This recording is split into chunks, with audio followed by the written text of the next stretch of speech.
महिना मोठा भाग्याचा, खर्चासह भरपूर लाभाचा. आपले विचार सर्वांना पटतीलच हे गरजेचं नाही.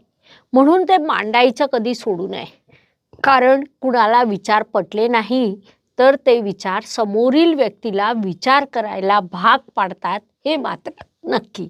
ही बाब वृषभ राशीच्या जातकांनी या महिन्यात प्रामुख्याने लक्षात घ्यायला हवी. नमस्कार, मी ॲस्ट्रोगुरू डॉक्टर ज्योती जोशी सर्व ज्योतिषप्रेमी व अभ्यासकांचं मनपूर्वक स्वागत करते.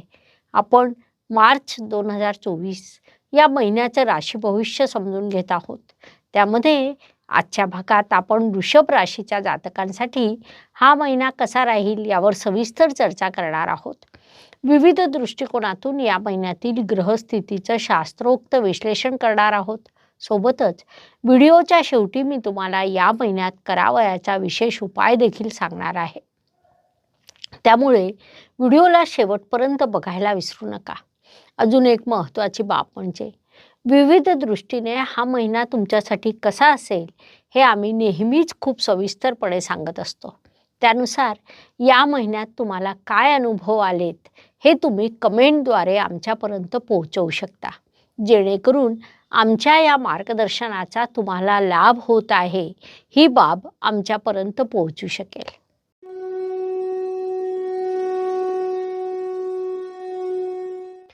व्यक्तिमत्वाच्या दृष्टीने जेव्हा आपण विचार करतो तेव्हा राशी स्वामीची स्थिती बघणं अत्यंत आवश्यक ठरतं. वृषभ राशीचे स्वामी शुक्रदेव या काळात स्वतः भाग्यस्थानात विराजमान आहेत. विशेष बाब म्हणजे राशी स्वामी आणि सप्तमेश यांची युती भाग्यस्थानात झालेली आहे.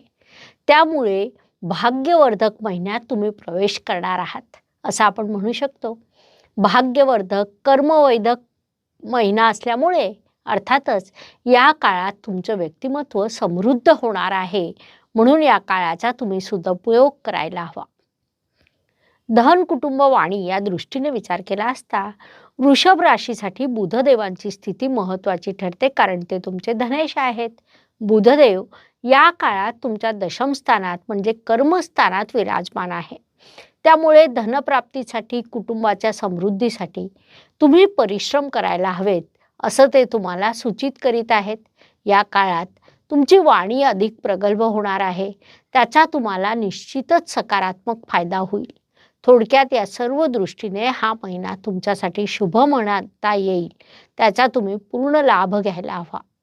पराक्रम व परिश्रम या दृष्टीने विचार केला असता तुमच्यासाठी हा महिना अत्यंत लाभदायक म्हणता येईल. कारण या काळात तुम्ही हार्डवर्क आणि स्मार्टवर्क या दोघांचं संतुलन राखाल, ज्यामुळे या काळात तुमचं कर्तृत्व तुमचे परिश्रम समृद्ध होतील. थोडक्यात परिश्रमाच्या दृष्टीने हा महिना तुमच्यासाठी लाभदायक राहील. त्याचा तुम्ही पुरेपूर उपयोग करून घ्यावा. वास्तू वाहन जमीन सुखशांती या सर्व दृष्टीने विचार केला असता हा महिना तुमच्यासाठी उत्तमच म्हणता येईल. जे जातक नवीन वास्तूचं स्वप्न पाहत असतील, त्या दृष्टीने ज्यांचं नियोजन सुरू असेल त्यांनी या काळात आपले प्रयत्न वाढवायला हवेत. कारण तुमच्या प्रयत्नांना यश नक्कीच प्राप्त होईल. तसंच ज्यांना वास्तूचं नूतनीकरण करायचं असेल त्यांनी देखील या काळाचा लाभ घ्यायला हवा. नवीन वाहनाचा विचार देखील तुमच्या मनात येऊ शकतो. मात्र आपल्या आईच्या आरोग्याची काळजी घेणं तुमच्यासाठी आवश्यक राहील. घरातील सुखशांती अनेक वेळा विचलित होऊ शकते. ती तुम्ही आपल्या कौशल्याने टिकवून ठेवावी असा सल्ला तुम्हाला देण्यात येत आहे. शिक्षण संतती प्रणय या दृष्टीने विचार केला असता वृषभ राशीच्या जातकांसाठी हा महिना थोडा अधिक परिश्रमाचा राहील. म्हणजे शिक्षणात अपेक्षित यश प्राप्त करायचं असेल तर तुम्हाला थोडे अधिक परिश्रम करावे लागतील. अनेक वेळा अभ्यासाला बसल्यावर जाऊ द्या, काय अभ्यास करावा, पुढे बघता येईल अशी मानसिकता कळत नकळत तुमच्यामध्ये निर्माण होऊ शकते, जी अयोग्य बाब आहे. शिक्षणात तुम्हाला परिश्रमाशिवाय पर्याय नाही. तसंही अभ्यासात सातत्य ठेवणं खूप आवश्यक असतं. ही बाब प्रामुख्याने लक्षात घ्यावी. आरोग्य कर्ज स्पर्धक हितशत्रू या दृष्टीने विचार केला असता हा महिना तुमच्यासाठी सकारात्मक म्हणता येईल. मात्र सकारात्मक आहे म्हणून आरोग्याकडे दुर्लक्ष करणं हे योग्य नाही. त्यात सर्दी खोकला थोडा ताप यासारखे आजार तर मानवी शरीराला कायमच लागू असतात. तरी देखील नेहमीच्या तुलनेत या काळात तुम्हाला उत्तम आरोग्य लाभेल. तसंच तुमचे शत्रू स्वतःहून माघार घेतील. स्पर्धेत तुमच्यासाठी यशाच्या संधी उत्तम आहेत. सोबतच विरोधकांकडे दुर्लक्ष करण्याचा सल्ला तुम्हाला देण्यात येत आहे. ते तुमच्यासाठी योग्य राहील. नोकरी व व्यवसाय या दृष्टीने विचार केला असता वृषभ जातकांना या दोन्ही आघाड्यांवर यश प्राप्त होताना दिसत आहे. किंबहुना हा महिना तुमच्यासाठी मोठा भाग्यवर्धक म्हणता येईल. नोकरी करणाऱ्या जातकांना आपल्या कार्यक्षेत्रात उत्तम कर्तृत्व गाजवण्याची संधी मिळणार आहे. कामाचं समाधान देखील तुम्हाला प्राप्त होईल.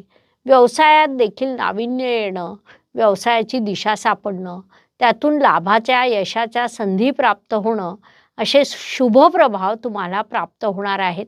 थोडक्यात नोकरी व व्यवसाय या दोन्ही दृष्टीने हा महिना तुमच्यासाठी सकारात्मक राहील, म्हणून या काळाचा पुरेपूर उपयोग करून घ्यावा.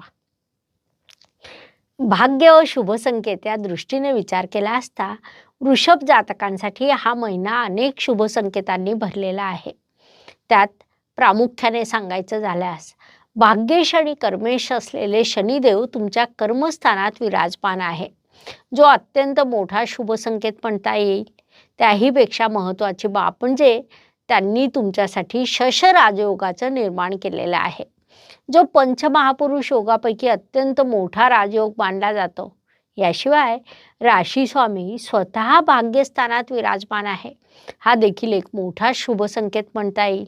त्याहीपेक्षा मोठा शुभ संकेत म्हणजे राहू सारखा ग्रह, जो पापग्रह म्हणून ओळखला जातो, तो तुमच्यासाठी सकारात्मक झालेला आहे, कारण तो तुमच्या लाभस्थानात म्हणजे इच्छापूर्तीच्या स्थानात विराजमान आहे. एकंदरीत अशा अनेक शुभ संकेतांनी हा महिना तुमच्यासाठी भरलेला आहे आणि त्यांच्यापासून तुम्हाला अत्यंत शुभ परिणाम प्राप्त होणार आहे. म्हणून या काळाचा तुम्ही सदुपयोग करायला हवा. कर्माच्या दृष्टीने विचार केला असता वृषभ राशीसाठी शनिदेवांची स्थिती अत्यंत महत्त्वाची ठरते, कारण ते तुमचे कर्मेश आहेत. महत्त्वाची बाब म्हणजे ते तुमच्या कर्मस्थानात विराजमान आहे. विशेष बाब म्हणजे शिक्षण आणि क्रिएटिव्हिटीचे कारक असलेले पंचमेश त्यांच्या युतीत आहेत. सोबतच चतुर्थेश देखील तिथे आलेले आहे. म्हणजे शनी, बुध आणि रवी या 3 ग्रहांची युती तुमच्या कर्मस्थानात झालेली आहे, ज्यामुळे या काळात तुमचे कर्म अत्यंत समृद्ध होतील. आपल्या बुद्धिमत्तेचा उपयोग करून तुम्ही नवनिर्मिती, क्रिएटिव्हिटी करणार आहात. साहजिकच त्यातून तुम्हाला योग्य तो लाभ देखील प्राप्त होईल.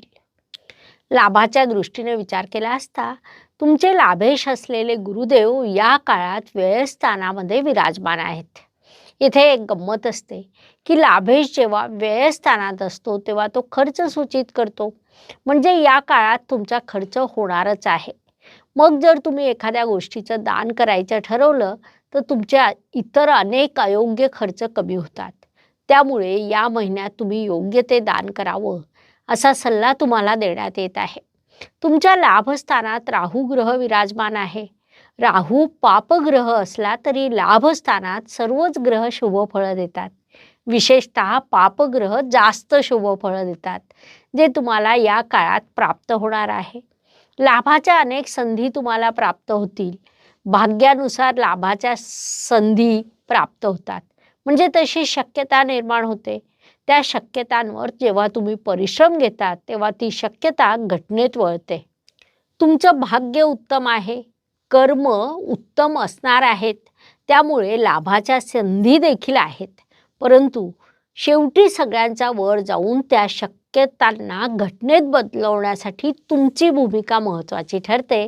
ही बाब तुम्ही प्रामुख्याने लक्षात घ्यावी. व्यय व परदेश गमन या दृष्टीने विचार केला असता या काळात तुमच्यासाठी प्रवासाचे अनेक योग निर्माण होणार आहेत. तुम्ही अनेक कारणांनी अनेक पद्धतीने प्रवास करणार आहात. काही प्रवास तुम्ही प्रगतीसाठी, पुढील संधी वाढवण्यासाठी करणार आहात. अर्थात त्यासाठी तुम्हाला खर्च देखील करावा लागेल, मात्र ते प्रवास तुमच्यासाठी लाभदायक राहतील. याशिवाय काही खर्च हॉस्पिटलवर देखील होताना दिसत आहे. तसंच मानवी आयुष्याला काही खर्च सदैव लागू असतात, जे तुम्हाला या काळात लागू राहतील. दररोज सकाळी नवीन दिवस उजाडतो, त्यानंतर रात्र होते. म्हणजे दिवसामागून रात्र आणि रात्रीनंतर पुन्हा दिवस हे निसर्गाचं चक्र आहे, जे मनुष्य जीवनाला लागू आहे. त्यामुळे येणारा प्रत्येक दिवस हा कोणासाठीही कधीही एकसारखा नसतो. काही दिवस शुभ तर काही दिवस ताणतणावाचे जातात. त्या दृष्टीने विचार केला असता वृषभ राशीसाठी या महिन्यातील 8, 16 आणि 26 हे दिवस शुभ, तर 6, 14 आणि 24 हे दिवस तणावाचे, संघर्षाचे राहतील. ही बाब लक्षात घेऊन तुम्ही या महिन्यात कामांचं नियोजन करा. उपायांच्या दृष्टीने विचार केला असता ज्योतिषशास्त्रामध्ये खूप छोटे छोटे मात्र मोठा परिणाम करणारे उपाय सांगण्यात आलेले आहेत. अशुभ गोष्टींची अशुभता कमी करण्याचं, शुभ गोष्टींची शुभता वाढवण्याचं सामर्थ्य त्यात असतं. त्यानुसार मार्च महिन्यातील उपायांचा विचार केला असता वृषभ जातकांसाठी उपाय सुचवण्यात येत आहे की तुम्ही स्वच्छतेकडे प्रामुख्याने लक्ष द्यावं. शुक्र ग्रहाला प्रबळ करण्यासाठी स्वच्छता राखणं हा एक प्रभावी उपाय असतो. त्याचे तुम्हाला शुभ परिणाम प्राप्त होतील. अशा पद्धतीने मार्च 2024 हा महिना वृषभ जातकांसाठी कसा राहील हे समजून घेण्यासाठी एवढी माहिती पुरेशी आहे. आता आपण थांबूया. पुढील भागात पुढील राशीचं भविष्य आपण समजून घेणार आहोत. व्हिडिओ आवडल्यास लाईक, शेअर, सबस्क्राईब करायला विसरू नका. तसंच कमेंट बॉक्समध्ये हर हर ज्योतिष, घर घर ज्योतिष अवश्य लिहा. धन्यवाद. शुभम भवतु. जय ज्योतिष. नमस्कार. शास्त्राचा अभ्यास करण्यासाठी माझी मराठीतून 11, हिंदीतून 2 अशी पुस्तकं प्रकाशित झाली आहे.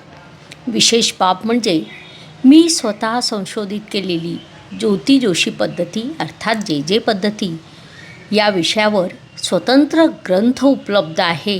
त्याचा देखील लाभ घ्यावा. यूट्यूबची कार्यप्रणाली ही मुख्यतः लाईक, शेअर आणि सबस्क्राईबवर चालते. Please like, share and subscribe the channel. धन्यवाद. शुभम भवतु. जय ज्योतिष.